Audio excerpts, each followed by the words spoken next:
नमस्कार साथियों, स्वागत है आपका दोस्त नमित। स्वागत करता हूं हमारी नई वीडियो में। आज मैं आपको सेहत से जुड़े कुछ राज बताना चाहूँगा जिन्हें अपनाकर आप अपना हाई बीपी नियंत्रण में रख सकते हैं। तो सबसे पहले मैं बता दूं बीपी होता क्या है, रक्त दबाव होता क्या है। तो जब हमारा हार्ट ब्लड पंप करता है तो वो हमारी रक्त वाहिनियों पर एक दबाव डालता है, जिस दबाव को हम ब्लड प्रेशर के नाम से जानते हैं। उसकी यूनिट होती है mm/Hg, मतलब पारे के दाब के बराबर। 120 mm पारे के दबाव के बराबर एक स्टैंडर्ड लिमिट है। आपने लिखा भी देखा होगा कि हमारा बीपी 120/80 होना चाहिए। अब आप पूछेंगे कि 120/80 की लिमिट आई कहाँ से। तो 1948 में फर्मिंगम हार्ट स्टडी के नाम से एक स्टडी स्टार्ट हुई, जिसमें साइंटिस्टों के एक समूह ने लोगों का बीपी जांचना शुरू किया और भी बहुत सारे पैरामीटर को नोटिस करना शुरू किया। उन्होंने देखा कि जिन लोगों का बीपी 120/80 रहता है वो ज़्यादा स्वस्थ रहते हैं और ज़्यादा लंबे समय तक जीते हैं।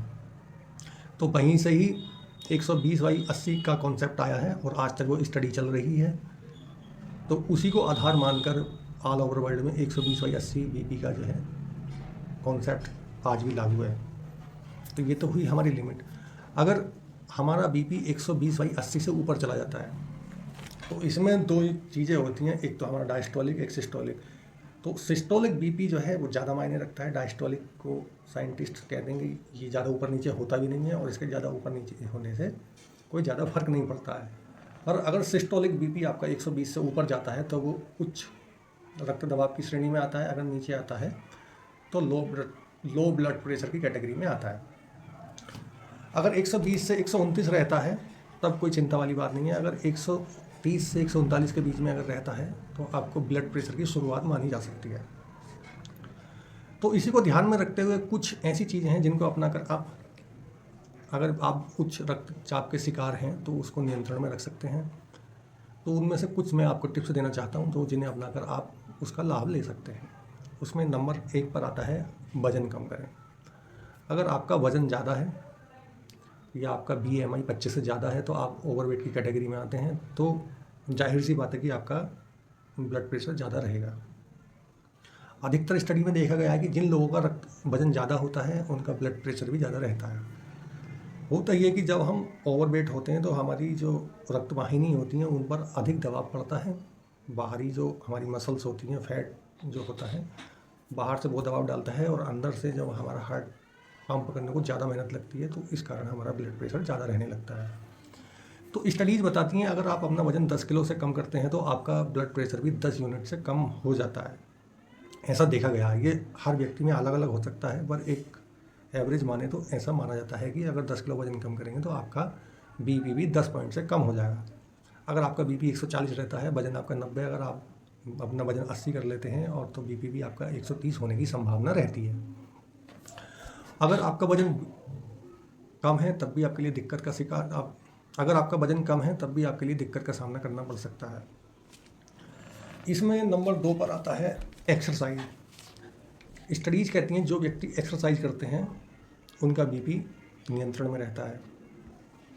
एक्सरसाइज भी वो जो जिनमें स्ट्रेचिंग होती है, और हम तो हिंदुस्तान में रहते हैं तो हमारे यहाँ पहले से ही योगा का प्रावधान है। योग आसन बहुत प्रचलित थे लोगों ने, पर आजकल की भाग दौड़ भरी ज़िंदगी में उनसे किनारा कर लिया है। लोग बाग जो है अब एक्सरसाइज करना चाहते नहीं हैं, तो इसलिए नई नई बीमारियों का सामना करना पड़ता है, जिसमें से एक ब्लड प्रेशर की बीमारी मुख्य है। तो हमारे तो खैर महर्षि और ऋषियों ने पहले ही बता दिया था कि योग हमारी सेहत के लिए बेहद ही लाभदायक है। पर आजकल की जो वेस्टर्न कंट्रीज़ हैं उनमें हुई स्टडी भी बताती हैं कि जितनी भी स्ट्रेचिंग एक्सरसाइज हैं वो हमारे बीपी को नियंत्रण में रखने में काफ़ी मददगार साबित होती हैं। अगर हम स्ट्रेचिंग वाली एक्सरसाइज करते हैं, मतलब अपनी बॉडी को जो स्ट्रेच करने वाली एक्सरसाइज होती हैं, तो उसमें हमारी जो ब्लड वेसल्स हैं उनमें भी इलास्टिसिटी बढ़ती है, जिस कारण हमारा बीपी कंट्रोल में रहता है। मतलब बीपी का सर्कुलेशन अच्छा रहता है, तब बीपी कंट्रोल में रहता है। इसमें तीसरे नंबर का जो पॉइंट है वो आता है डाइट। अगर आप डाइट सही लेते हैं, डाइट सही लेने का मतलब है कि आपका जो खाना है समय अनुसार खाते हैं और 8 घंटे के पीरियड में अगर आप खाना खा लेते हैं तो आपके लिए बेहद ही मददगार होता है।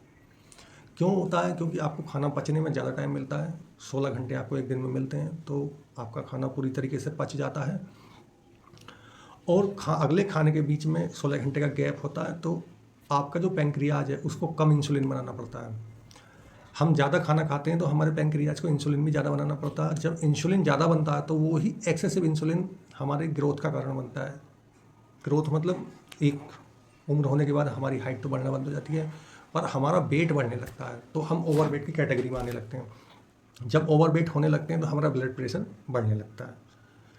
तो ज़्यादा खाना खाना या गलत समय खाना खाना एक बड़ा कारण है बीपी बढ़ने का। दूसरा कारण है इसमें साल्ट मतलब नमक। स्टडीज़ बताती हैं कि हर व्यक्ति के लिए नमक बीपी बढ़ाने में मददगार नहीं है, पर अधिकतर केसों में देखा गया है कि नमक खाना बीपी बढ़ने में मददगार साबित हो सकता है। तो इसलिए डॉक्टर हर एक बीपी के मरीज को यही कहते हैं कि आप नमक से किनारा करें, नमक खाना बंद करें। पहले ये होता था कि लोग बाग अपने नमक की पूर्ति जो उनका खाना है उसी से पूरी कर लिया करते थे, पर आजकल हम खाने में अलग से नमक डालते हैं। और कुछ लोग आपने देखे होंगे टेबल पर खाना खाते टाइम अलग से नमक डालते हैं। उनकी हैबिट ऐसी होगी कि बहुत तेज़ नमक खाते हैं। तो जो बढ़ा हुआ नमक हमारे खाने में बीपी का कारण बनता है। जब हम नमक ज़्यादा खाते हैं तो हमारी बॉडी में साल्ट में जो मिनरल्स होते हैं वो तो जाते ही जाते हैं। दूसरा जो इसमें आयन होते हैं जैसे सोडियम, पोटेशियम, ये हमारी बॉडी में जाकर एक्स्ट्रा फ्लूइड बढ़ाते हैं।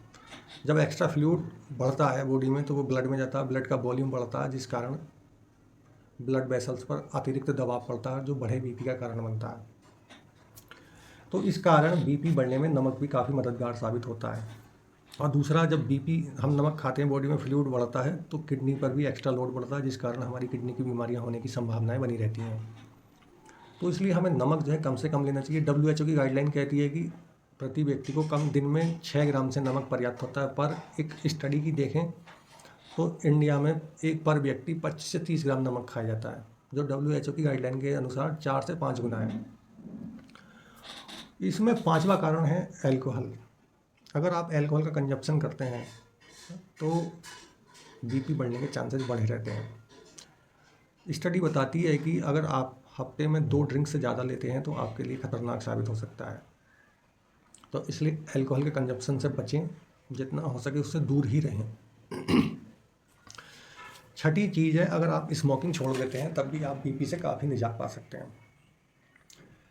आप किसी भी तरह की स्मोकिंग करते हो तो सभी तरह के तंबाकू में निकोटीन नाम का केमिकल पाया जाता है जो हमारी ब्लड वेसल्स में स्टिफनेस बढ़ाता है। निकोटीन का कंजप्शन ब्लड वेसल में स्टिफनेस बढ़ाता है, जिस कारण ब्लड सर्कुलेशन में व्यवधान आते हैं जो बढ़े बीपी का कारण बनता है। जैसे जैसे उम्र बढ़ने लगती है हमारी जो ब्लड वेसल्स होती हैं वो खुद ब खुद ही स्टिफ होने लगती हैं। ऊपर से अगर हम स्मोकिंग करते हैं तो उनमें स्टिफनेस और ज़्यादा बढ़ जाती है जो बढ़े बीपी का कारण बनती हैं। अगर ब्लड वेसल्स में सर्कुलेशन सही नहीं होगा तो बीपी बढ़ेगा ही बढ़ेगा। तो इसलिए जितना जल्दी से जल्दी हो सके आप स्मोकिंग को छोड़ें। स्मोकिंग छोड़ने का कोई तरीका नहीं होता है, सिर्फ आज अभी और बिल्कुल अभी छोड़ देते हैं तो छोड़ देते हैं। अगर मैंने देखा है व्यक्ति बहाने बनाते हैं, कल छोड़ दूंगा, परसों छोड़ दूंगा, तो वो लोग कभी भी स्मोकिंग से छुटकारा नहीं पा सकते हैं। मैंने देखा जो लोग आज और अभी से स्मोकिंग छोड़ देते हैं तो वो छोड़ पाते हैं, नहीं तो बाकी कोई आज तक मैंने देखा नहीं कि स्मोकिंग छोड़ पाया हो। इसमें अगला कारण आता है सातवां, स्ट्रेस। कुछ व्यक्तियों में स्ट्रेस का कारण जेन्युइन हो सकता है, पर 99% लोगों में स्ट्रेस बिना कारण देखा गया है। ये मैं क्यों कह रहा हूँ 99% लोगों में?